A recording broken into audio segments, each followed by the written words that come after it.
நடந்த காலம் கடந்து இன்று சிலம்பத்திற்காக யுத்தம் நடக்கிறது.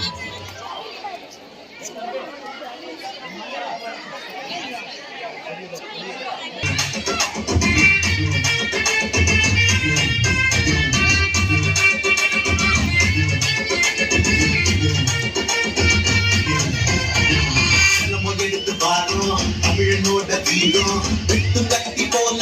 பெரிய கிளம்பி வாரம் செலம எடுத்து வாரம் தமிழனோட வீரம் வெட்டு கட்டி போல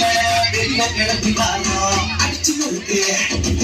நொறுக்கு பணப்பறப்போம் எதுக்கு கூட்டம் ஒதுங்கிக்கும் படையே வந்தாலும் பயமே கிடையாது செலமோ மண்ண நம்பி சீரும் செலம எடுத்து வாரம் தமிழனோட வீரம்